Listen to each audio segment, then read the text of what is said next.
Your Dog's Friend is a nonprofit 501c3 whose mission is to help keep dogs out of shelters by educating and supporting their humans. We promote positive method of training and behavior modification through stress-free methods. As part of that mission, we offer free webinars like the one you're about to watch. Subjects range from dog behavior, stress-free training, and other tools to help you understand your relationship with your dog. If you liked the webinar, be sure to give us a thumbs up. Click the notification bell and subscribe to our channel. By subscribing, you'll be notified when future videos are posted. Now enjoy the webinar. Hello, everyone. Welcome to today's webinar, Navigating Society's Unrealistic Expectations for Dog Behavior. This is sponsored by Your Dog's Friend, a nonprofit 501c3, whose mission is to help keep dogs out of shelters by educating and supporting their humans. Since 2006, we've been promoting the use of positive dog training methods by hosting free webinars like this one, posting valuable resources on our website, offering affordable training classes in person and online, and providing free advice and referrals. We are passionate about our mission, so we hope you will enjoy this webinar and spread the word about Your Dog's Friend. My name is Carrie Hoare. I'm a volunteer with Your Dog's Friend and will be your host for today's webinar. Our speaker today is Renée Erdman. Renée is the founder and trainer at Bravo Dog Training, located in British Columbia, Canada. She specializes in consulting and working with dogs and their people suffering from reactivity, fear, and behavior challenges. Renée has numerous certifications, including ACDBC, CTC, DipCBST, BC SPCA, CASI, and Fear Free. She also serves on the board of directors at Whistler, Whistler Shelter. Renée is a first-time presenter at Your Dog's Friend, and we are super excited to welcome her today. Before we begin, I'd like to remind you that Your Dog's Friend is a nonprofit, so if you find this webinar helpful, please consider making a donation to help support these free webinars and other free resources that we offer. If you'd like to donate, you can visit our website at yourdogsfriend.org and click on the donate button in the upper right-hand corner of that first screen. We really appreciate your support. So on with the presentation. Let's get started. I'm sure everyone is super interested. This is an excellent topic. So over to you, Renée. Thank you. Thanks for having me. I'm excited to talk about this today. We're going to start with, what do we expect from dogs? And where do these expectations come from? Common expectations. And do realistic expectations impact welfare? And of course, what can we do? So this is what I'm going to be presenting on today. And you've already done a little intro about me. I am a behavior consultant. I love what I do. I've been working with dogs for well over 12 years now, and definitely advocate for humane, kind methods. If you want, you can find me over on Instagram at Bravo Dog Training. I'm always happy to engage with new people and network. So let's start with the perfect dog. And I wouldn't even say that this is the perfect dog, but this is what is expected of most dogs, is that they don't jump up on guests, they don't bark, they get along with all dogs, love people, love kids, parks, parties, car rides, going camping, literally going everywhere. They don't growl, always in a good mood, of course, follow all direction and quickly, good at the vet, good at the groomer, don't pull on leash, perfect recall, shares their stuff willingly, doesn't beg for food or counter serve. So reading all of those expectations kind of looks ridiculous when we look at the entire list, doesn't it? But I don't think people realize or think about the common expectations for the average dog, but these are typically what I see that people want from their dog. Doesn't matter where they came from, where they got their dog from. These are common expectations. It's a lot. So tell me this, how many people do you know that love everyone, say the right thing all the time, never upset in a bad mood, want to share everything that they have, not tempted by yummy food in front of them, happy in every single environment, Don't get stressed at the dentist or doctor. Don't cry when they're scared or get angry. Put up with people invading their space and being rude. So it kind of sounds like a robot, right? Yeah. And that's what we're going to go over today, because I think sometimes just people just don't realize that it's okay to compare humans to dogs in some capacity. Okay. We'll talk a bit about anthropomorphism in the presentation, but we do need to think about these things. So let's talk about where these unrealistic expectations come from. The media and pop culture are very influential. So we've got movies, TV shows, advertisements, and they're often depicting dogs that it's very unrealistic for for all dogs to be happy and good in these situations. So we've got dogs that are exceptionally intelligent, obedient, or capable of performing complex tasks in these shows, movies, etc., right? And these portrayals can lead people to believe that all dogs should behave in these ways, which is not always the case. Lassie's probably the most commonly recognized, I guess, depending on your age now.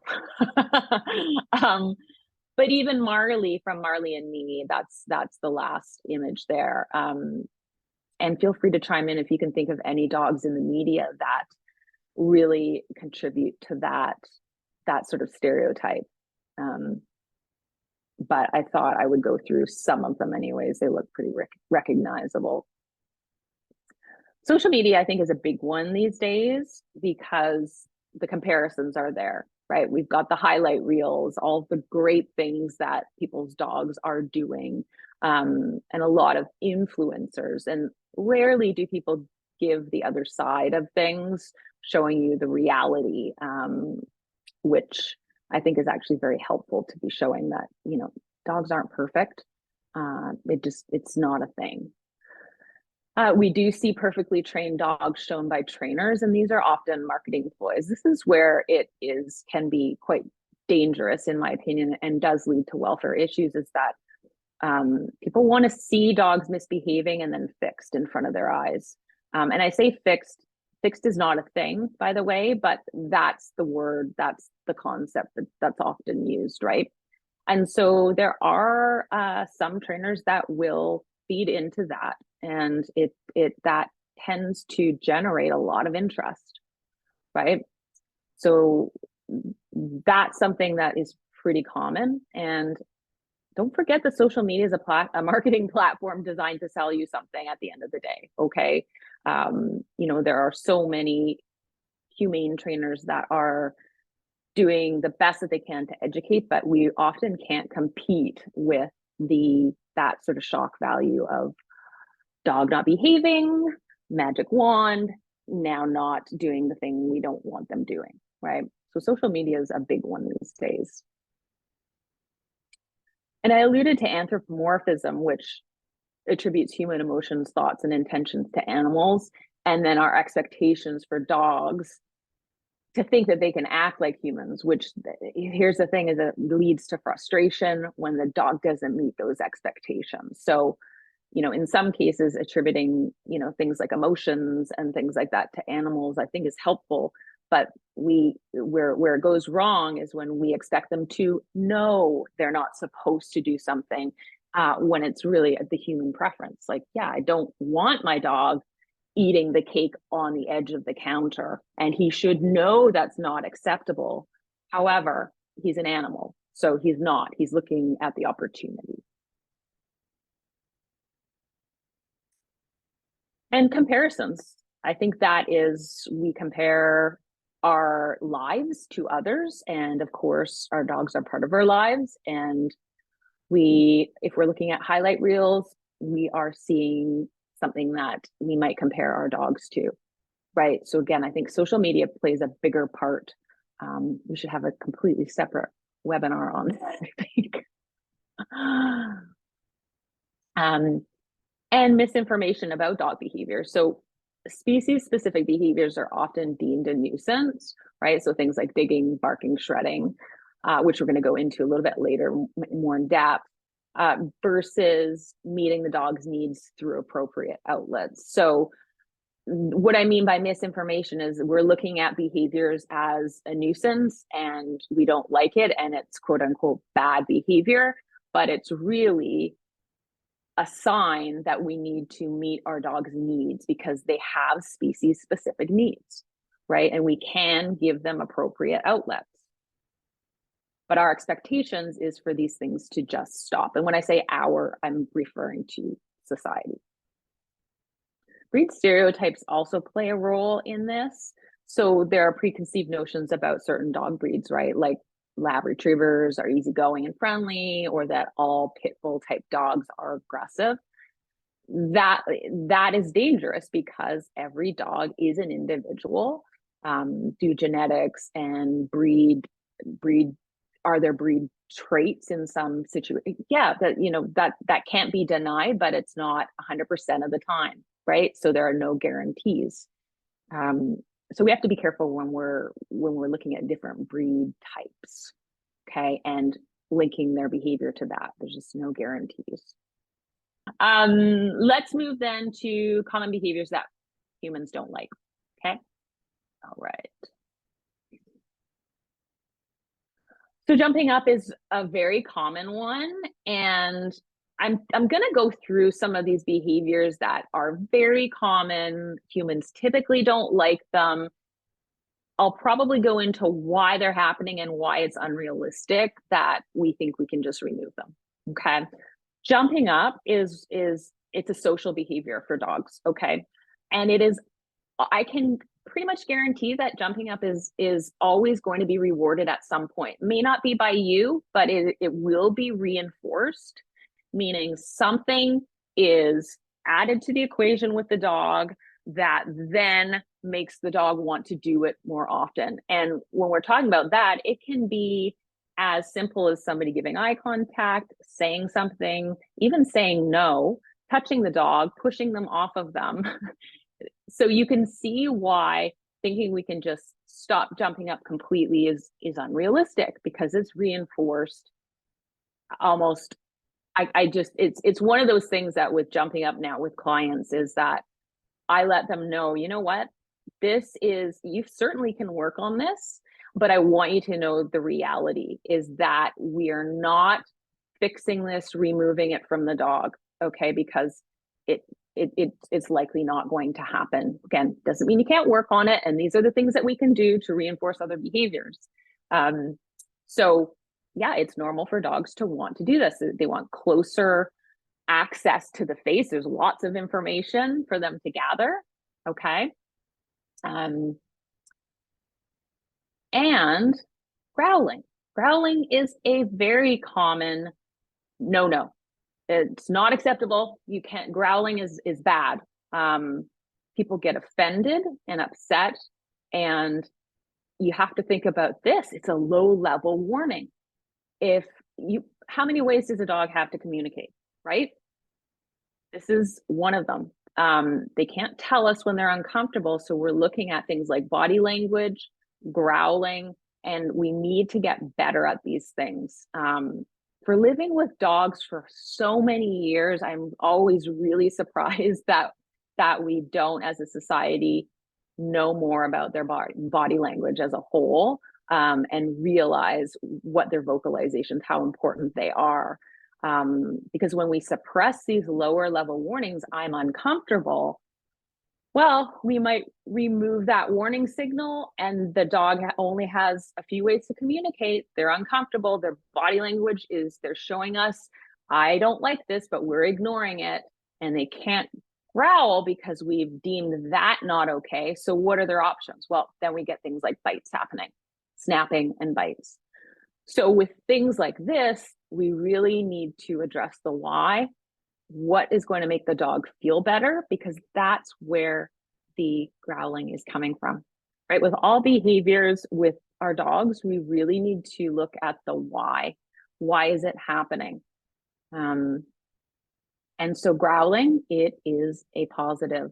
It's a positive that they're communicating that. It's not positive that they're feeling that they need to, okay? Barking. Right. Very similar to growling is, they've only got a few ways to communicate. And we have bred dogs to warn and to signal when something is going on in the environment. It's the most effective way for them to communicate. And again, suppressing it is really risky. So we see things on the market like bark collars and just put this device on their neck to stop the barking. Well, again, it's communication. There's different types of barking for different reasons. And when I work with my clients, we can easily sort of identify the different barking, put them into different categories, and then treat them the way that they need to be treated. And treating doesn't mean we're just, we're fixing or getting rid of, but some barks mean different things, right? And we really want to examine that. So reaching out for help to address the why, not just my dog is barking all the time and I don't like it. Okay. And also, when we have a lot of barking or going on, things like that, we want to think, how healthy is that too? So that's the thing with behavior, is that we need to be examining things a lot more under the surface. And shredding and chewing. So this is a species specific need. So giving your dog an appropriate outlet, like they need to be able to, most dogs shred and chew something, not just puppies, okay? So knowing that this is a need, if you're finding that your dog is, chewing things, pulling books off the bookshelf, grabbing your shoes, yes, it could be for some attention, but if they're shredding these things and destroying them, we need to give them an outlet. So what is it that I can give my dog to safely shred, assuming they don't swallow these things?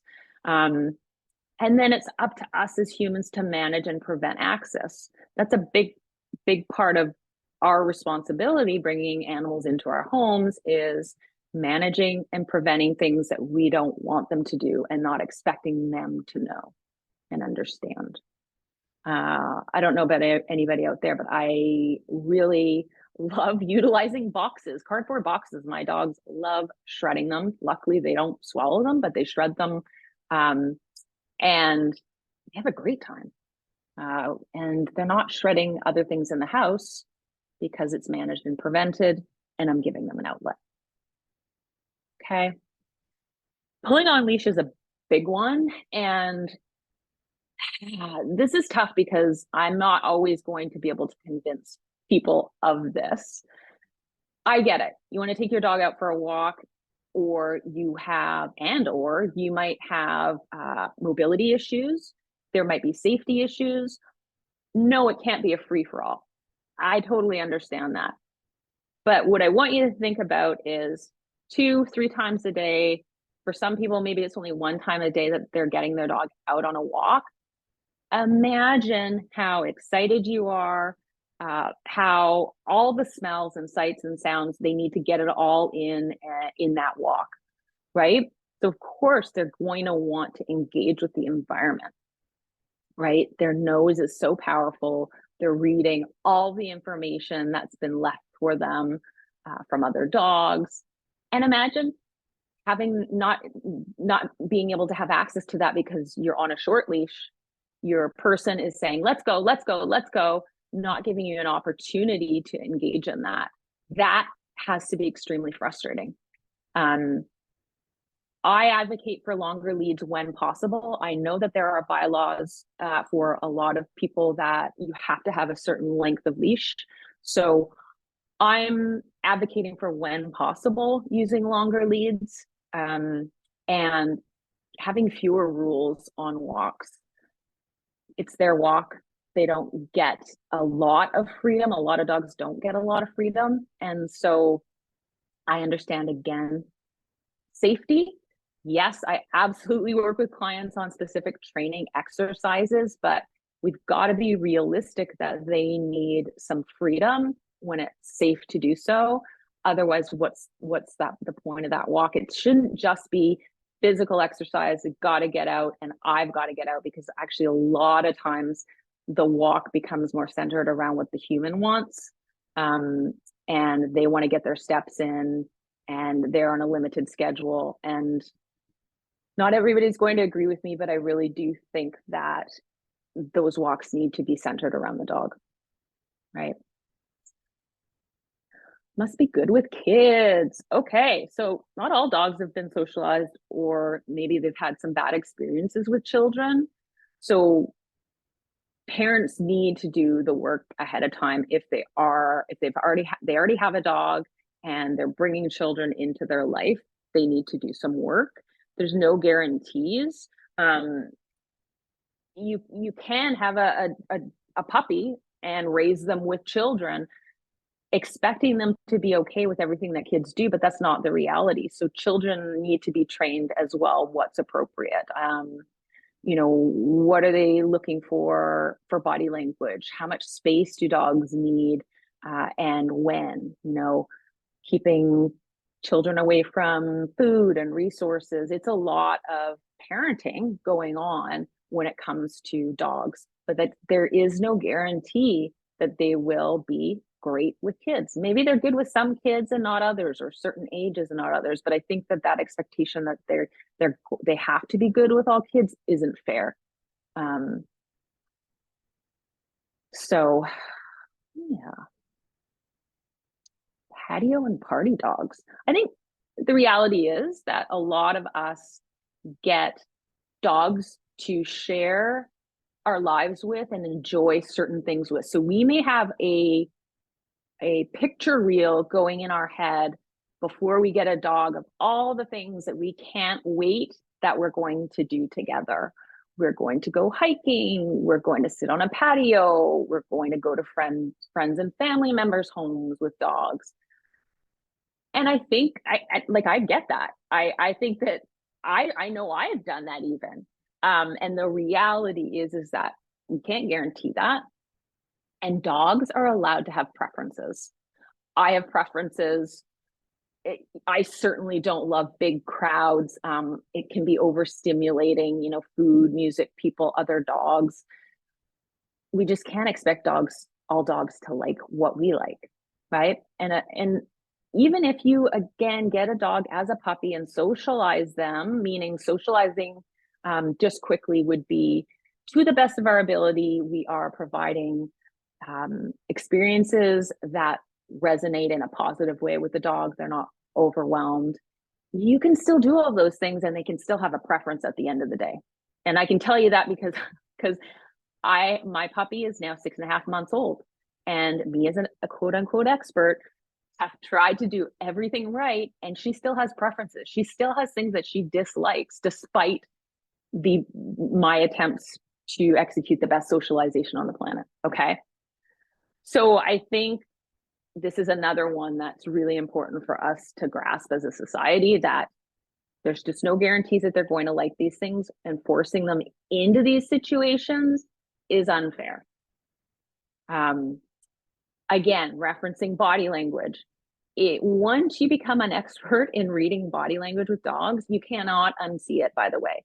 So you will go to street fairs and festivals and fireworks and all these things and be completely horrified, because a lot of these dogs shouldn't be in those situations. They shouldn't be there because they're telling us with their body language that they're not comfortable. Yeah. So can't we just train these out? Can't we just train them? Well, as I alluded to earlier, humans have bred dogs for specific tasks. Breeds and breed mixes have behavior traits and genetic tendencies. So alerting to things, herding, chasing, retrieving, on and on and on.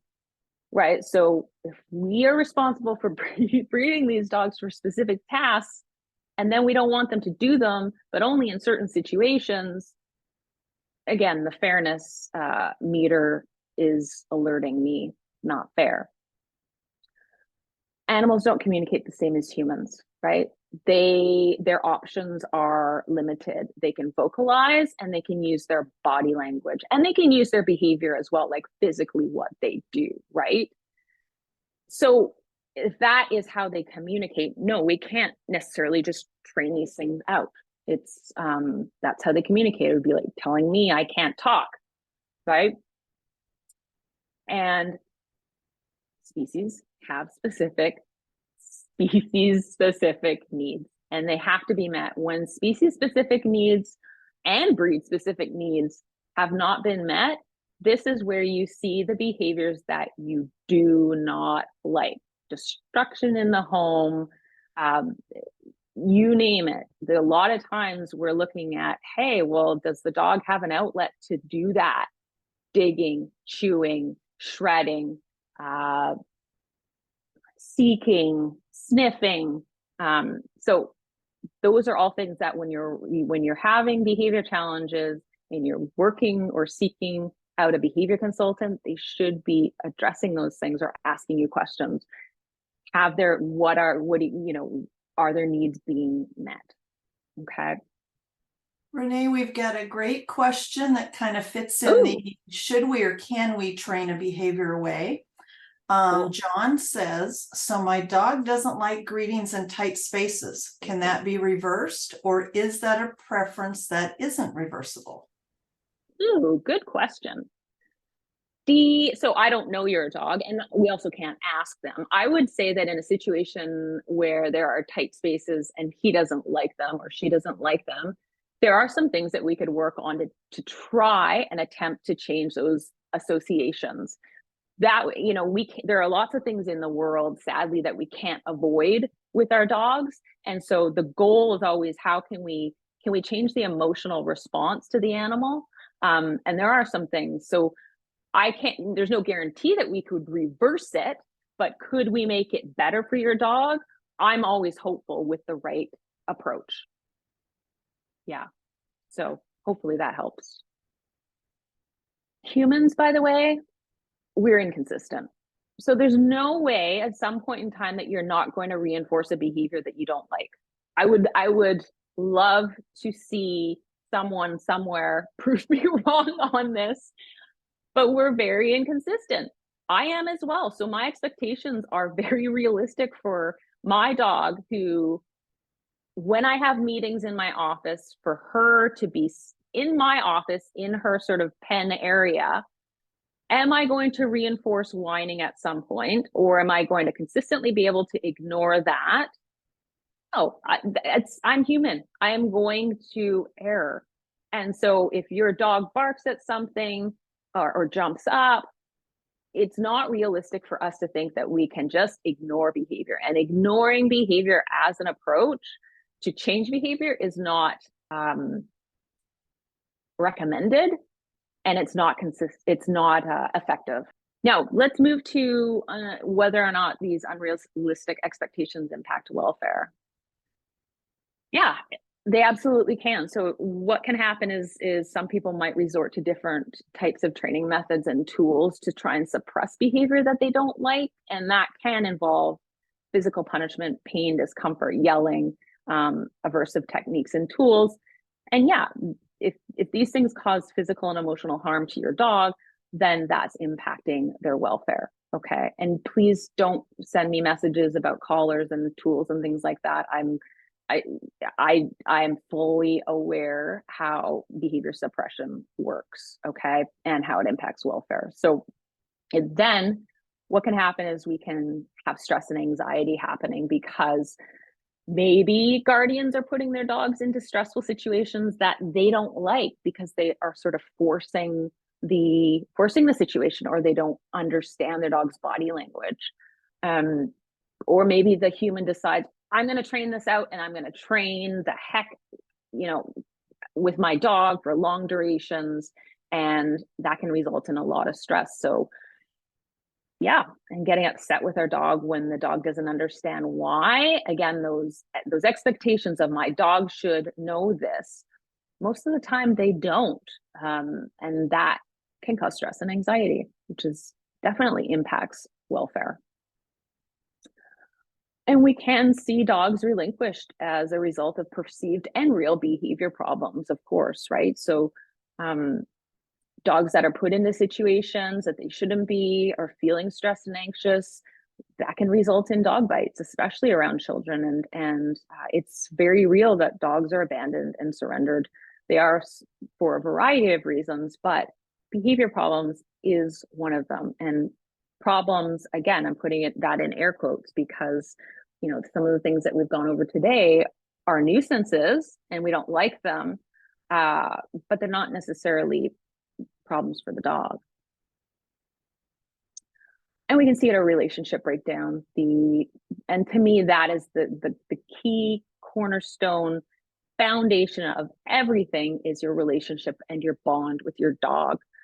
Trust and safety are key. And we can see these relationships start to break down when there's miscommunication, when the human's expectations aren't realistic and the dog is not meeting those expectations. So let's talk a little bit about what we can do. Well, we can advocate for our dog and other dogs. And what I mean by advocating is social pressure is really difficult. And social pressure can come in the form of Aunt Marge saying, oh my gosh, like your dog's not very well behaved. They're jumping up all the time or begging for food. I'm not saying that we should let our dogs just run amok and do everything and anything that comes to their mind. It's up to us, again, to manage and prevent things. And yes, training is a part of working with our dogs and helping them navigate our world, right? But judgment from others is very frustrating. And you may have a dog that has reactivity issues that they can't help and you can't help and are making comments and it doesn't help. You know, so standing up and advocating for your dog means saying, well, Aunt Marge, you know what? He's been rewarded a lot for that behavior. And it's not uncommon that dogs want to jump up to get more information. The other thing is that for folks that aren't comfortable vocalizing to other people in that way, it may mean your prevention and management needs to be raised, okay? So that you don't have to deal with the judgment. You don't have to deal with people voicing their opinions about your dog, okay? So that's what I mean about advocating. And what I mean about advocating for other dogs too is, you know, when you see off-leash dogs, for example, approaching dogs on lead, and they're not supposed to be off-leash, it is, you know, backing other people up. And, you know, that's one thing I would love to see more of in this world is people backing up and advocating for their fellow community member with their dog when they're put into situations that are just not fair. And then let's evaluate our own expectations. Are they fair? Are they reasonable? Yes, you're allowed to have preferences as a human being living with your dog. Let's see where we can make improvements. And again, lots of options, looking at meeting the dog's needs, prevention and management, which is part of training. And then we can absolutely teach different behaviors that are reinforced a lot, keeping in mind what the limitations are. And we can see improved behavior that the human is happier about so that we can live in harmony with our dogs. And that's exactly what I just said. So meeting your dog's needs and working on reinforcing other behaviors and being realistic, but evaluate your expectations. I think that's a big part of this is us just sort of sitting down and thinking about what's fair and realistic for dogs in our society. And that's it. I have a little something to share with you all since I do specialize in reactivity. And you can check out this download at the link here if you're interested. And reach out to me on social media if you have any questions or thoughts, would like to connect. But I hope maybe a few of these points today resonated with you. That was absolutely fantastic. There are questions in there right now. So while people are writing in their questions, I'm going to ask one that I think we can always use a little bit of help on is for clients who or people who kind of feel their own social anxiety in that they feel like they can't speak out on behalf of their dog, maybe when they're out walking and they have a dog who's barking at other dogs. What are some other suggestions that you have for people who just feel like they are uncomfortable speaking out on behalf of their dog? Yeah, I did a post last week about essentially protecting your dog from off-leash dogs running up to your dog. And, I think that, things like leash sleeves for your dog or vests for your dog can be helpful, not guaranteed. Those are just visual cues for people to hopefully give you some space if you need it. You can't force yourself to be outspoken about these things. I think even our body language can be helpful. And I've taught a lot of my clients that simply putting up a stop sign like hand for people is more effective than shouting out to them like I need space or those types of things. So that stop sign hand again can be helpful. It's a really tough one. That's very difficult for people to actually that are in the wrong to not get offensive and then try and turn it around on you and make you feel bad. So it makes sense that people want to just avoid the conflict with people. So it's a very difficult one. Yeah, we have got one that it's more of a comment, but I think we could turn it into a question. Cool. John mentioned early on, one of the hardest things is that all dog boarding, grooming, vets, etc., are not set up for helping animals with reactive issues. So do you have any ideas for someone who might have a dog who's got big feelings about one of those situations and they're working with someone who's not educated or not cooperative? Yes, I advocate a lot for my clients to find someone or an environment that, like, let's say they have a dog that suffers from reactivity and they feel like they're trapped in their home, they can't go on holidays, right? Luckily, I have a network of professionals that, okay, this person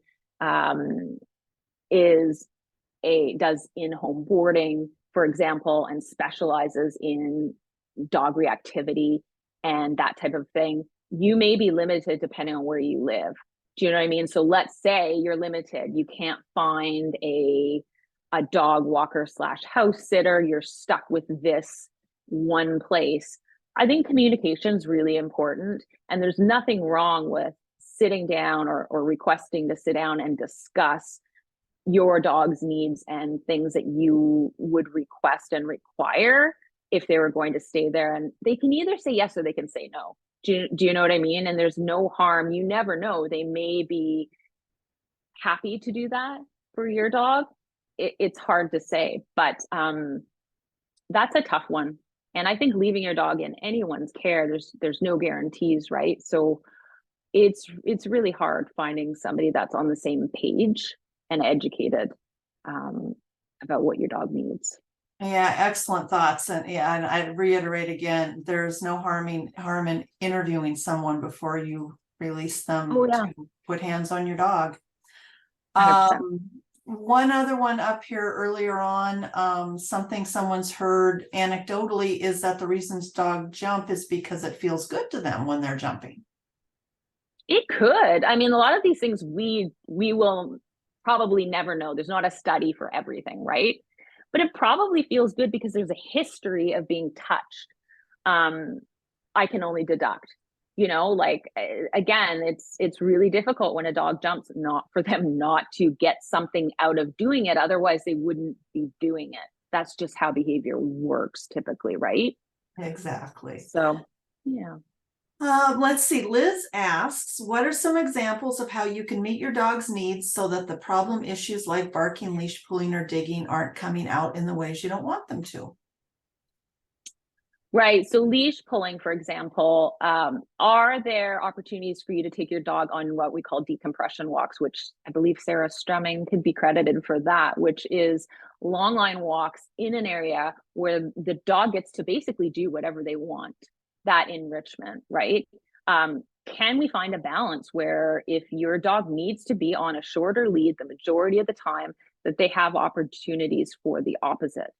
That's what I would be looking for. Barking, and I alluded a bit to this before, is that some dogs, what we really need to do is deconstruct the why, how frequently it's happening, what are they trying to achieve from that, right? And then how can we help them? And barking's one where it's, you know, for some dogs, there's anxiety contributing to it, right? Not all, but for some, if that's happening a lot, management and prevention is a big one with barking, because sight lines in people's homes can cause a lot of barking and frustration. Auditory stuff is hard because, you know, we can only do so much to buffer sounds in our homes. And as the population grows, we are living in tighter quarters with people. And that's another thing I should have touched on. It's really frustrating, you know, condo HOAs and things like that. They really need to understand that barking, yes, it can be a nuisance, absolutely. And there are cases in which it needs to be addressed with the owner, but you know, we also need to live in harmony. How can we be more realistic? Dogs are going to bark, right? I think the digging one may have been mentioned, but your dog loves to dig. We need to find ways that they can dig. Is it a sand pit? Is it taking them areas where they're allowed to dig off your own property? There's even this iDig thing for inside the house, which you can buy that it's essentially an indoor dog digging pit. So I think there's always opportunities to examine, hey, are these behaviors that I don't like that are happening? Is there a way that, well, first of all, I need to make sure that it's not, you know, that this is normal stuff that is not happening as a result of something wrong with the dog, meaning like anxiety or fear. And what can I do to give them access to these things that's not going to be a problem? Right. Excellent. So Renee, what do you think about, we've got a couple of people mention utilizing a leash flag that says do not pet for a dog that is adverse for petting, neon orange or vests that say dog in training, things like that, for kind of visually telling someone that your dog is anxious or nervous. Yes, I have. So that was some of the discussion that we had last week on Instagram was, you know, how effective are these things? Does it just attract more attention? And it's like some people are completely clueless, have been some of the comments that my dog's wearing this thing and they still come up and ask me about it. We almost need like flashing neon lights or something like that. But I think that in combination with these things like vests and leash tags and things like that, we have to get used to physically doing things like body blocking, getting in front of our dogs, or even teaching them a behind me cue if somebody is approaching and you're stuck. So there is some training that does need to accompany this stuff, unfortunately, even in the cases where it's not like you're doing anything wrong. You're following the leash laws and this random, you know, dog is running up to you or this person is approaching you and you didn't want them to. Unfortunately, you're stuck in a situation where you do have to do something physically, right? Which is either leave or it is create a barrier between you and that person or that dog. John, you're right here. Be careful with cues that are associated with scary experiences only. Yeah, 100%. I definitely teach my clients that if you are using a U-turn or a let's go, is that we cannot be using these things or expect to use these behaviors or cues only in situations where we need them, number one, and two, where it might be a negative situation for the dog. Yeah, excellent point. But yeah, it's difficult for us that, you know, you'd think that us having space is just a human right, but it's it's not. Oh, by the way, the do not pet scenario, I was talking about this with somebody the other day, is I think that there is this almost reflex response with people, and I think it's because we've been conditioned as a society to need to touch animals, is that we automatically just put our hand out and touch dogs. No, it's not okay. And yes, you can get a dog bite. But I do think with a lot of people, it's just this almost reflex. And so we do have some work to do in terms of educating people not, you know, despite your desire to do that, thinking more in the presence of dogs is what we need to be doing, especially dogs we don't know. So here's a good topic that we kind of been talk about, that it's kind of its own little thing. What do you have for suggestions for small dogs? They kind of come Small. along with their own issues of being so small and everything is so big. Yeah. What do you have some recommendations for those? That's so true. That's so true. Specifically, if we're talking about smaller dogs who has larger dog attack when your dog is leashed, the first thing I want to know is your dog happy to be picked up by you in several scenarios? And if not, can we work on creating a positive association with you being able to pick your dog up? Because picking up dogs to prevent something like that happening, 100% recommend. As mentioned, we don't just pick them up when there are other dogs around. We're not trying to signal there's a danger, but sometimes there's actually a danger, right? And I'm not going to leave my dog to fend for themselves. So we've got to be able to do something. That is what I'd recommend. But giving them more choices, yeah, in an ideal world, we give all dogs more choices to do things, especially small dogs, because their choices are often just removed. Things are done to them because they're small, and it's easier for humans to do that. Yeah, would I love to teach the small dog to choose to leave a situation? It's just not realistic in a situation when we have an off-leash large dog running towards your small dog. No, I'm not going to take the chance. I'm going to pick that dog up. I always pick up my dogs, Dorothy says.